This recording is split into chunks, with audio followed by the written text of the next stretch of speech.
everyone, and welcome to another home edition of Get It Girl. I'm your girl, Natasha Martinez here, and we have a great show for you because we are talking to an extraordinary Latina. Her name is Natalie Rodriguez. She is the writer, producer, and director of The Extraordinary Ordinary, which is a story about three young adults and how they cope with their mental health when old wounds resurface. Big stuff to talk about, but Natalie, thank you so much for joining us. How are you doing today? Doing well, hanging in there like everyone else, getting used to the new at-home recordings with this whole quarantine. Yeah. We were tinkering with this at-home studio before we went live, you guys. So it's a struggle bus over here. Okay, take me through the broad strokes of this film. What is the story about? The Extraordinary Ordinary. Oh gosh, it's a story, told very close to my heart. It's about three young adults. They're in their early 20s. And they navigate through, Southern California, and when they become friends, they learn that they all have a similar background, that they're all going through their own struggles, but that's what brings them closer, as well as kind of puts this strain between their friendships when one of them starts experiencing panic attacks again. So it's our main character named Erica. Erica is played beautifully by the extraordinary Madison Bullock, and Erica is someone who we follow through this journey. She's on her own for the first time. She is in California. She's, miles and miles away from her parents back in New York City. So Erica, she's trying to get her life together. And when she meets two other people at her college who have a history of mental health, or who have a history with grief, depression, anxiety, some type of recovery process they're going through, that's what attracts her to get to know them, to get closer. But it also scares her because she realizes that she's still trying to deal with her own wounds, and she still feels like those negative thoughts about herself, that she's not a good person, that she's still toxic to society as well as herself. So it's a very, I love this project. It's one of my favorite stories, and it's so cliche to say, but I think I had such a tremendous cast. Madison, who plays the lead, I can't picture anyone playing that role. I just think she did such a beautiful job. Also so haunting at the same time, because she was such a trooper doing so many of those scenes where she is portraying a character who's going through an anxiety or panic attack. And you mentioned that this story is very close to your heart. So why is that? Is there something about the anxiety attacks or mental health issues that you personally connect with and wanted to share with your audience? Yeah, definitely. I always say the three main characters of the story who we follow their journey, I feel they're like a past, present, and future for me. So I feel like Erica's definitely someone I think I can relate to, because she has a lot of anxiety, a lot of fears, a lot of worries. And her best friend, Bianca, is played by Anna Marta.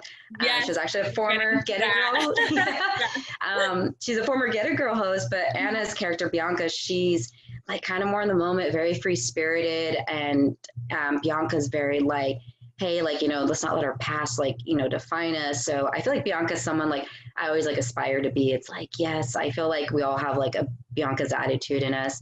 And then Alex is played by the wonderful Alex Montalban. He plays the love interest of the leading character, Erica.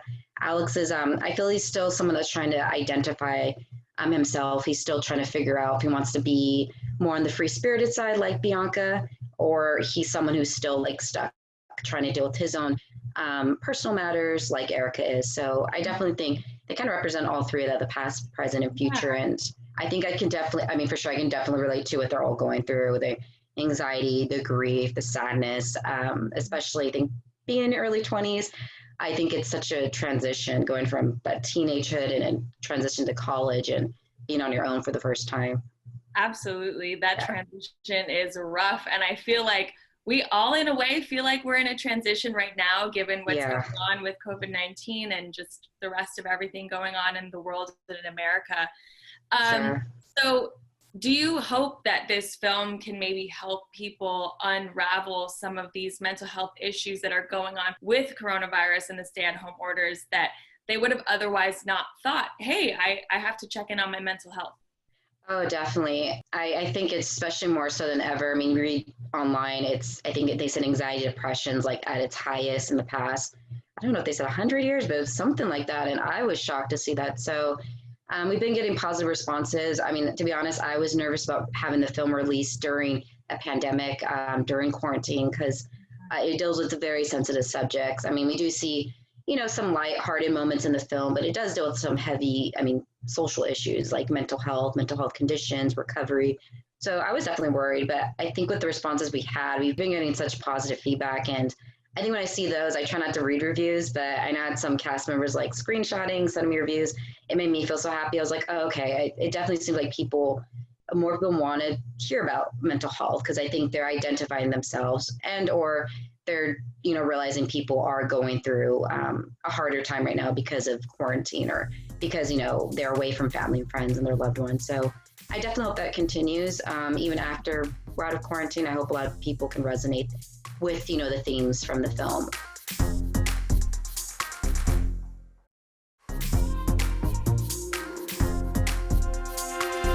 You talk about the film resonating with people and hopefully changing their minds. And as we know, there's a huge stigma surrounding mental health.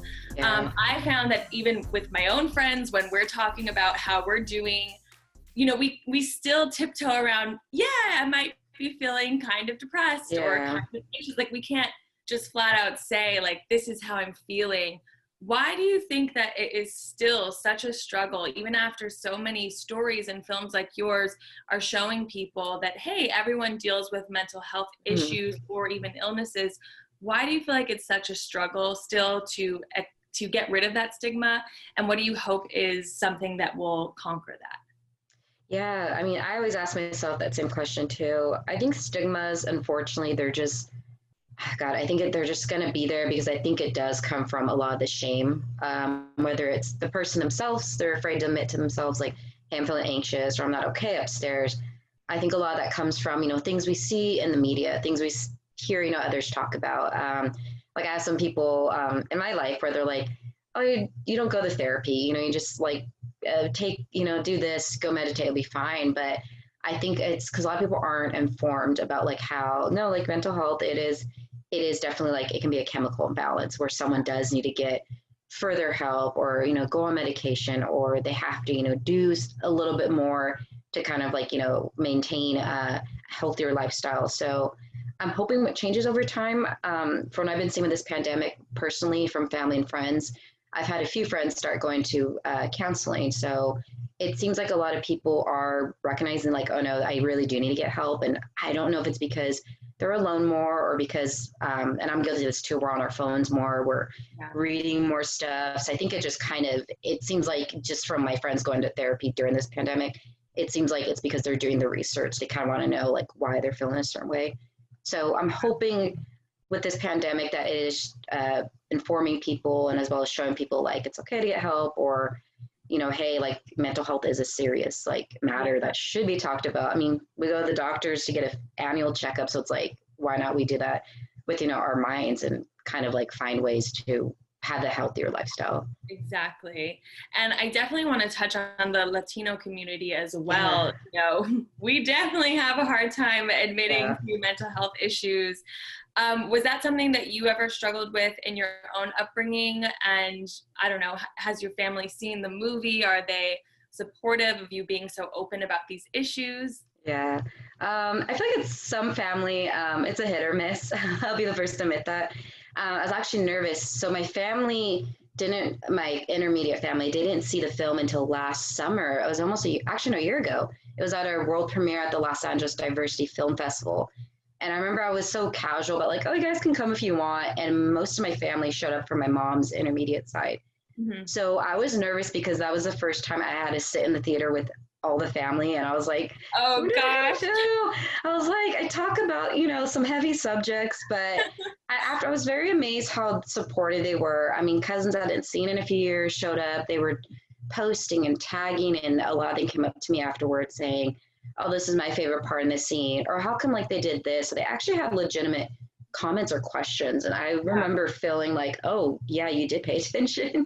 But I know as a Latina, I don't know if it's a cliche saying, but I kind of grew up where a lot of my family didn't really believe in doctors, or kind of like counselors, whether it's a therapist, psychologist, psychiatrist. So I think over time, because it seems like it's changed just per generation, especially like my generation with my cousins and I in our 20s, I know it's kind of like if it's common for us to go to counseling, but like it's kind of hidden from the family. Like we don't find out about it till like months or even years down the line. It'll be like, oh, by the way, your cousin went to the hospital. We're like, wait, what? Like, wait, when did this happen?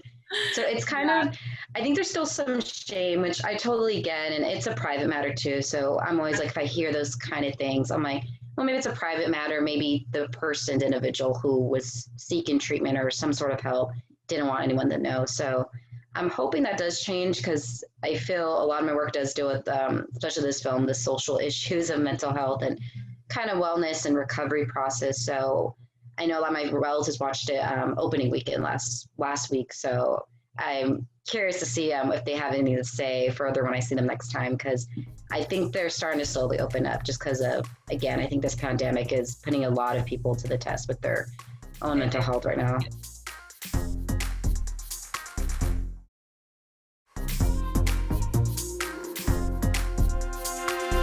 On a lighter note, you've won many awards for this film, which must feel amazing to you. But one of the ones that I loved was the best film about women's empowerment. Can you tell me what that meant to you as a Latina director? Is this a milestone for you, or what does it signify for you to have won that award? Oh boy, that was a surreal moment because I know a lot of people say this, I really didn't expect us to win anything because there's such good films that year. This was last year at the Glendale International Film Festival where we won Best Film about Women's Empowerment. I remember it's kind of like a blur because when they called my name, I was like, oh, I got to go up. So it was kind of surreal, but I ended up meeting a lot of people I still stay in contact with on social media. That's kind of the beauties of social media. Everyone's kind of like, what's your Instagram? What's your Facebook? And stay in touch. So that was kind of neat because I think that award, when it definitely did have a lot of other female filmmakers come up and they're like, I want to see your film, or hey, I saw your film, I loved it, or oh my gosh, I have questions. So that was it was a lot to take in at the moment, but that was a very, I want to say, impactful, I think, award for a movie because we do have a lot of women or female characters, as well as some female producers on the project as well, and including Latina producers as well. So to me, that felt very cool because I think that's huge for being a Latina or Latino filmmaker in today's industry, because it does feel like, we don't get a lot of recognition, or if we do, we're kind of seeing a one-way kind of like portrayal, or, like a lot of stigma. So that felt like the best film about women's empowerment. Felt like, where the film was seen as, this is a movie. It's not like necessarily a film about this or that. This is something we took like a positive message from. So I'm hoping, since that win, I'm hoping people do see that, like, there's hope, and, because people are going through a hard time, whether, women or, a man, or even especially Latina, because we do have Latina characters in the movie as well, that they understand, like, no, you can go get help, and it doesn't make you like, damage, or it doesn't make you any less of a human being. Absolutely. I love that message. And I also love this example that you're setting just for women directors in general, not just Latinas, but, so often at the Oscars, we don't see enough women in the best director category. So I get very excited to see someone like you really powering through and being an example for really everyone. I can't let us wrap up this interview before we move on to the next segment without talking about Ana Marte, which we briefly mentioned before. So our viewers know that our previous Get It Girl host, Ana Marte, is amazing, and I was so excited to see that she was cast in this. Just tell me about her. I mean, I already know how she is, but let's just share with our viewers what it was like to work with her. And give her definitely a shout out. No, Anna and Anna came on like a month before we started filming. And I remember I saw her pictures, and I think it was actually one of my producers on the project. She sent me the Get It Girl clips. And I was like, oh my God, she acts like the character I'm thinking of. But no, she was awesome when I met her. I think I met her at a Roma cafe in LA County. And I remember she was like, hey, you're Natalie. I'm like, yes. I'm like, hi. And I just remember like midway, I was like, oh wait, I'm here to like audition her. But I'm like, but she's kind of like, we're talking about, life and about work. And I think she was filming on Get It Girl still at the time.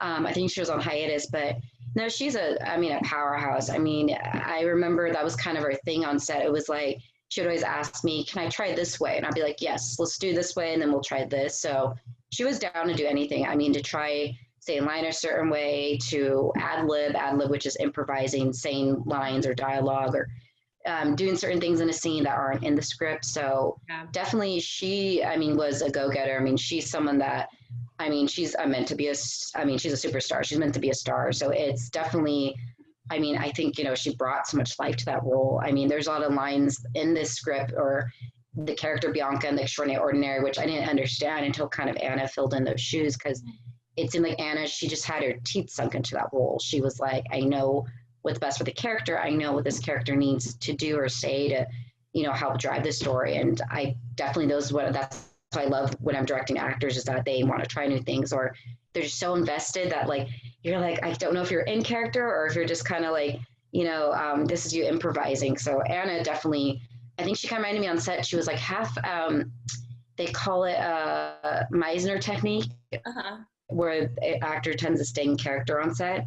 And sometimes I was like, I don't know if this is how you act in real life, or this is like you being Bianca. So definitely, I mean, she had a lot of fun with the role, and it was fun working with her because she was like a 1-2 taker. I think there was like, she just nailed stuff on each take, which is good, amazing, especially because we shot very fast. So I'm glad, you know, she was just like, I'd be like, can you do this or that? Or she'd ask me, she'd be like, yes, on it, got it. And then boom, in the zone. And I was just amazed how she's able to like flip the switch on and off with being like in the zone, and then being like, how was that, like after yelling cut, which I think is so hard to do as an actor, because I can't imagine just that headspace you have to get into. And I was just so impressed with Anna, just how she was just able to like turn that on like a light switch so fast.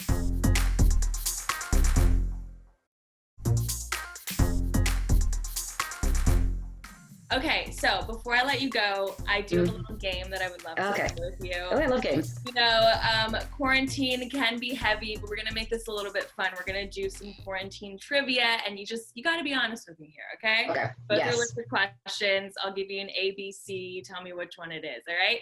So the first question is, how often have you been showering? Is it A, the usual amount of times, B, more than usual, or C, definitely less than usual? I'd probably say A right now, but in the beginning, definitely C. I think there's times I'm like, when's the last time I washed my hair? I was like, oh my goodness.